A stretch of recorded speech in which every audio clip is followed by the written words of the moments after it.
Hey guys, welcome back. So today we're going to talk about an Instagram post I recently made showcasing 3 different variants of the AR-15 M16. And the first rifle in the picture was this rifle. This is an early Colt SP1. And then I also had an HK MR556 and A1, and also the new Mars L rifle from LMT that's been adopted by New Zealand. And in that post, I had said something that caused it to get a lot of clicks and a lot of comments, and that was, I believe that the M16 is probably the best modern military rifle on the battlefield of any first world country. And I stick by that.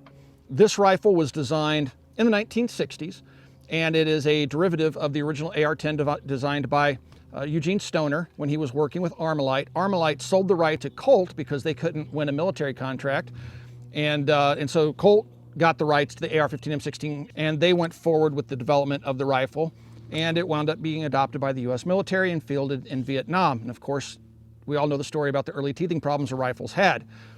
But this rifle here is an early SP1 that would be very representative of the early rifles adopted by the U.S. Air Force first, and then by the U.S. Army later. And you can tell it's an early gun by the slab sides, the lack of a forward assist. My ears are beeping. The lack of a forward assist, there's no fencing around the mag release. And out here on the end, you'll see a 3-prong flash suppressor, which is what early M16s had in Vietnam. Of course, it has its triangular handguards. You'll notice the sling swivel slightly different than what you might be used to on later versions of the M16 and AR-15. Has the stud down here that's pinned into the stock. This is the shorter stock, and you see it's hard rubber end cap. And so this is representative, again, of a very early AR-15 and its full auto counterpart being the M16. And there are earlier versions of this that were all prototypes, but yeah, this is what kind of kicked it all off. And so in this video, we're going to talk about the early gun, and then we're going to compare it to some of the more modern guns being used by militaries today and still being adopted by militaries today. They're heavily based on this original design. Keep in mind, guys, this thing's over half a century old. We adopted it over 55 years ago, and it was being developed before we even adopted it. So this thing's been around for 60-some years in some form or another, and in military service since the mid-1960s. And it still serves as a U.S. military service rifle some 55 years later, making it the longest-serving primary issued infantry rifle in U.S. military service. So let's go ahead and start off by shooting this rifle. The M16 started off with the concept of being super lightweight, trying to keep it under 7 pounds. It made extensive use of aluminum, which back then was controversial because people liked steel, and polymers. People liked wood, so the polymers were also controversial. But the combined the combined mixture of aluminum and polymers yielded a very lightweight, handy rifle. And this is still one of my favorite rifles to shoot. Today we'll be shooting some American Eagle 55 grain ball. We want to thank our friends over at Federal for supplying the ammunition. They do supply it to the channel here free of charge, and we'd like to thank them for that support. And I'm not going to go into the basic operating mechanics of the M16. We've covered that ad nauseum here on the channel and in other videos as well. But let's start off shooting this gun. I'm going to break it open for you and show you the early bolt carrier in here you might find interesting as well.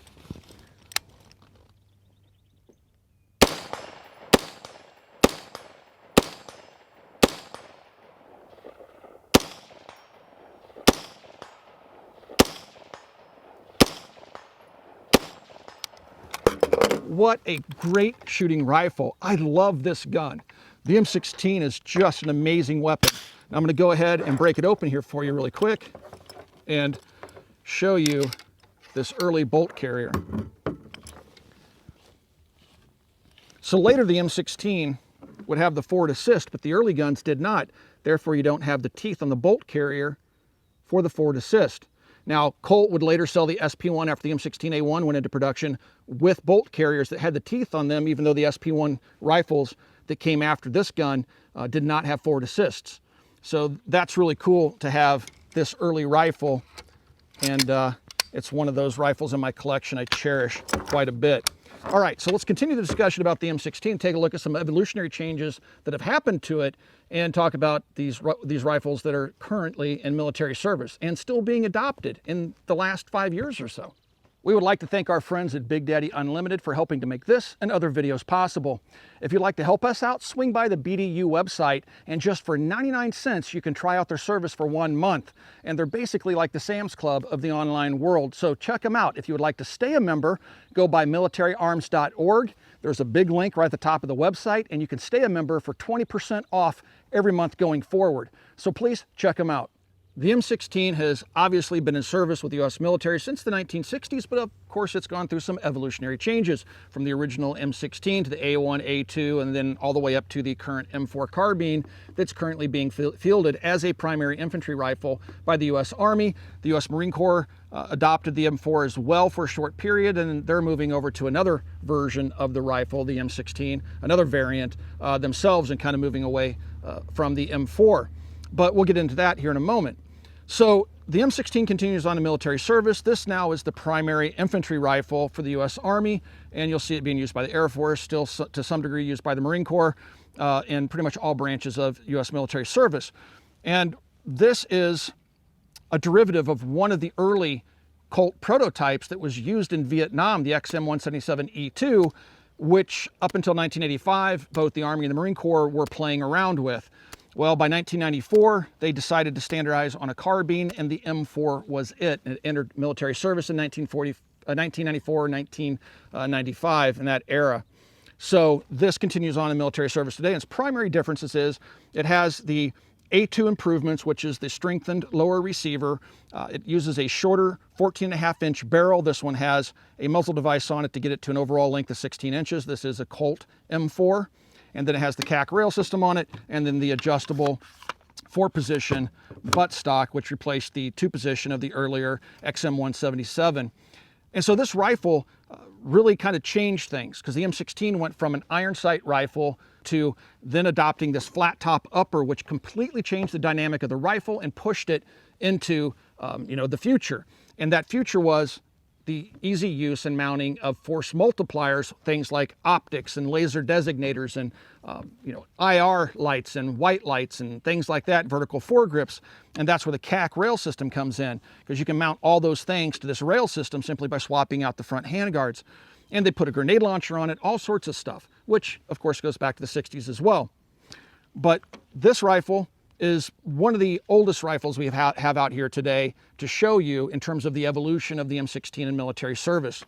On top I have an EOTech, and this is again a CAC rail, CAC vertical grip, and then it's a Colt M4 rifle that was manufactured for a short time before Colt decided they don't want to sell rifles to civilians anymore.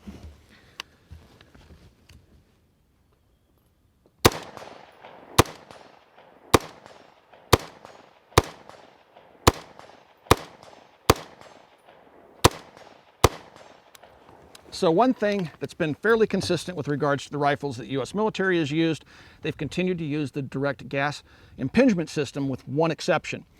Now this system has gone from a longer gas system from the 20-inch barreled rifles of the A1 and the A2 to a shortened, what is called a carbine length gas system, and they run the guns very heavily gassed to increase reliability. And the M4 has served very, very well in the United States military. They've tried to replace it, and we'll talk about that for a brief second, but nothing has ever really done better than the M16 in trials.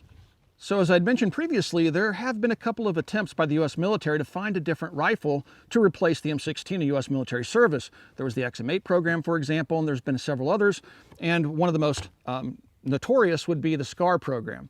And here I have a SCAR Light. This is a SCAR 16, a SCAR L, and then the SCAR H or Heavy, the two being the biggest difference is this one's 5.56 and the Heavy was a 308.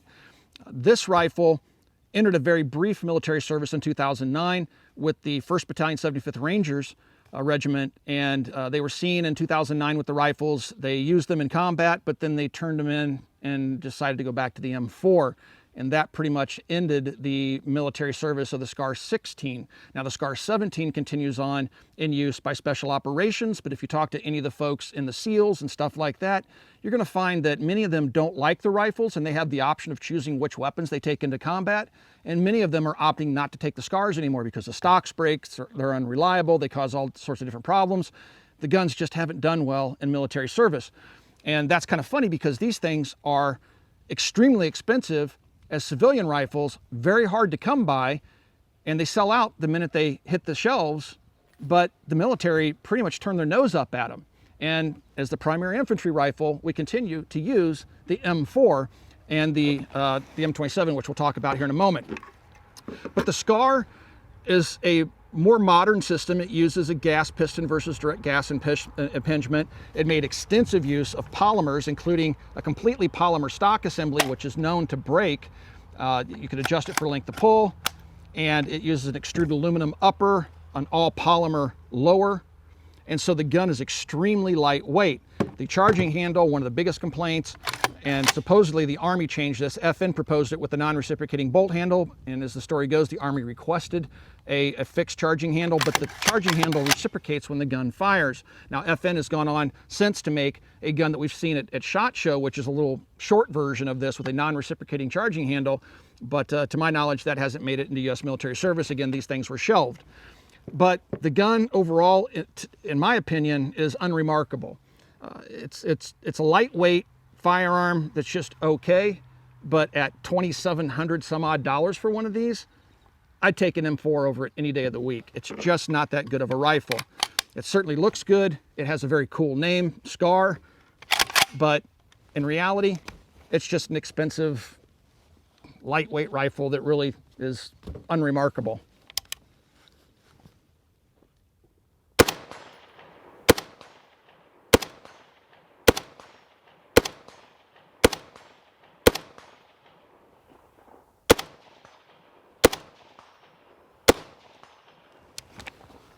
Has light recoil. It's been said that they're very hard on optics. I've never broken an optic on one of my SCARs, but you know, it seems to be the reports are out there that they're hard on optics, things like that. But yeah, there you go, the SCAR. Footnote in American military history. In 2004, HK dropped this beauty on the world, and this kind of goes to the point I was trying to make at the opening of the video. The M16 continues to evolve and be adopted by modern militaries around the world. The 416 has gone on to be adopted by a number of big militaries, like France, for example, replaced their FAMAS bullpups with the 416. The 416 was used by the Navy SEALs to kill Osama bin Laden. And right around 2010, the Marine Corps adopted a version of the 416 they called the M27 to replace the M249 SAW as a light infantry squad automatic weapon. And then later, the Marine Corps decided they're going to issue the M27 to all infantry units. So Marine grunts by 2021 will all be outfitted with the M27, which is a variation of the 416. Now, in my Instagram post, I said that this is obviously a derivative of the M16, and somebody argued, oh no, it's a short stroke gas piston, it's completely different, it's a different gun. And I would argue that that's not true. The only thing that the HK did was make the gun proprietary in true HK fashion, but they took the direct gas impingement system out and replaced it with a short stroke gas piston. The overall operation of the gun is identical to the M16 in every way.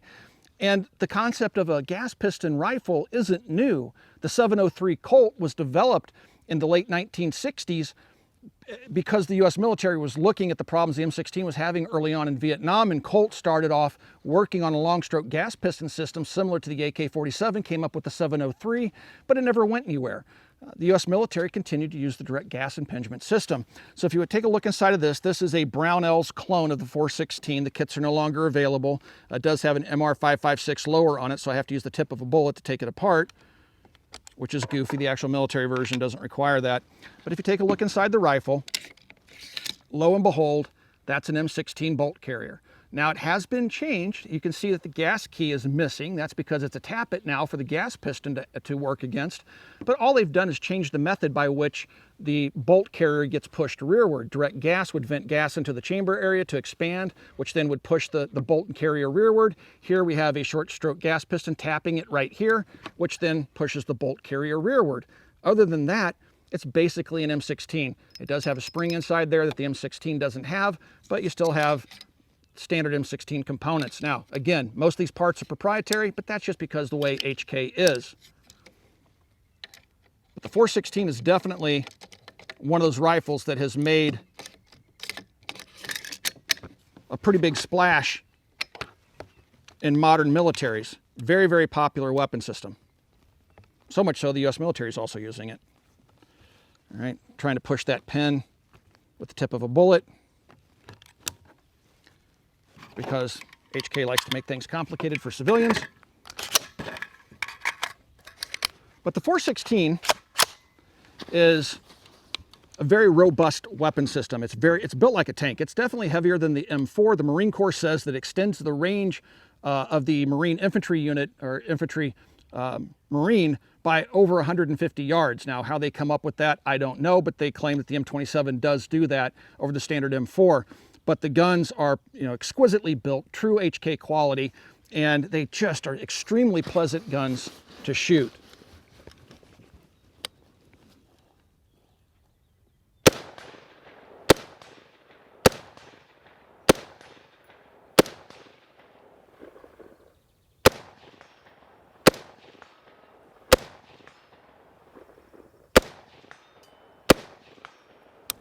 Yeah, a very interesting evolution. Now you'll notice the magazine, this is an OK Industries. This is a mil-spec magazine. The magazine's fit, and this is an actual HK lower, very, very tightly in there. But yeah, still has the ping pong paddle, same fire controls. Very, very cool evolutionary change to the M16. Sitting here in front of me is probably the most recent evolution of the M16 to be adopted by a major military. Now, don't go ripping on the New Zealanders. I do consider them to be a major military, and they, even though they aren't a NATO ally, they do assist us in the wars that we find ourselves in, including the current Persian Gulf War. But the Mars L, which is the rifle here I'm holding, is nothing really new. Most of the components have been manufactured by LMT over the years, and LMT stands for Lewis Machine and Tool. But the Mars L is a rifle that was specific to the needs of the New Zealand Defence Forces. So it uses the LMT ambi lower, which you have a ping pong paddle here just behind the ejection port and underneath the case deflector. So you can lock the bolt to the rear or drop the bolt from the right-hand side. You have the standard magazine release there and ambi fire control over here. You still have the standard ping pong paddle, fire control, and magazine release. So it's a completely ambi rifle, including the LMT ambi charging handle. Another unique feature of the rifle is the fact that LMT manufactures the upper and the hand guards out of one solid piece of aluminum billet. So this is machined very expensively so into a solid monolithic upper receiver, so you can put force multipliers out here and not have to worry about handguard shifting and things like that. It also uses a direct gas impingement system that the standard M16, M16A1, A2, M4 uses, but Lewis Machine and Tool did make a change to it. Instead of having that little dog leg in the gas tube, it has a straight gas tube that comes back into the action. Other than that, it has pretty much a standard M16 type bolt and carrier system. They did use a mid-length gas system, so instead of a shorter carbine length or the full 20-inch barrel full rifle length gas system, they opted for a mid-length gas system. And the barrel on this rifle can be quickly taken out by the armor by taking these, or loosening these two screws and pulling the barrel out. This thing was also set up to use an M203 grenade launcher, and while that's mounted, you can have an M7 bayonet on there, and then the Surefire comp on the end for quick attachment of a suppressor if needed. They also adopted it with the Trijicon ACOG, something U.S. military has been using for quite a long time, and on top they chose to put a RMR. But again, this is the most recent adoption, and this was adopted 2 years ago by New Zealand Defence Forces, and it is a really, really well-made rifle and a very robust rifle capable of incredible accuracy. And this replaced the F88 or Steyr AUG in New Zealand service.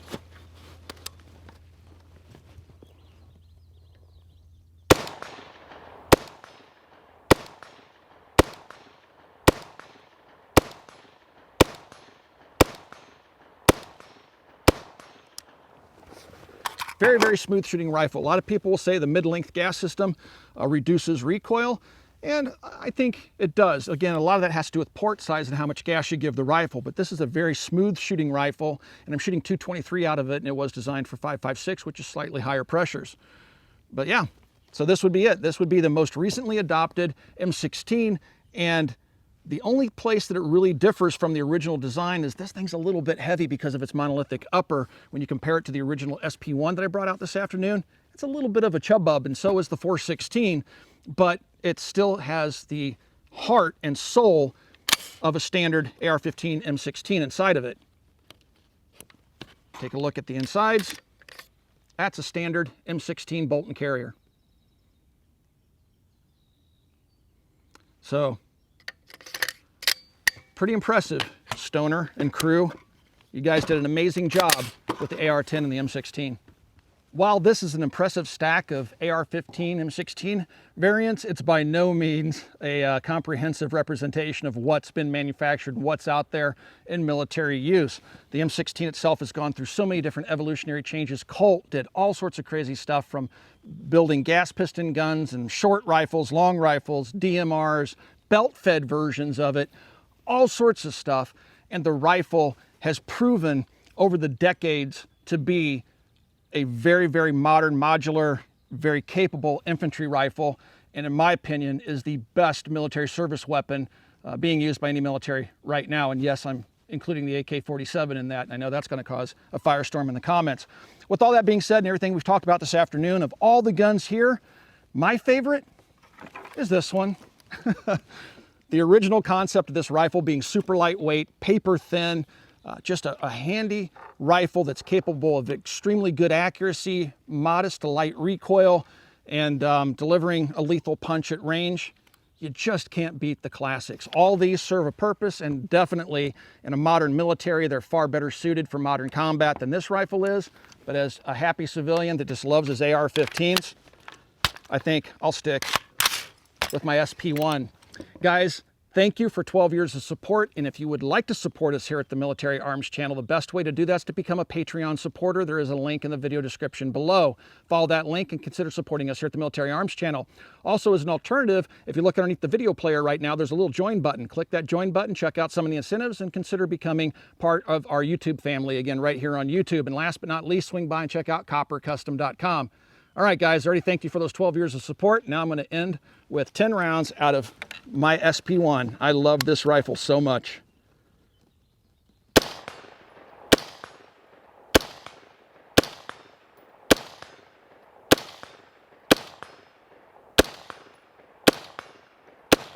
Such a cool gun. All right, guys, until next time, we'll see you soon.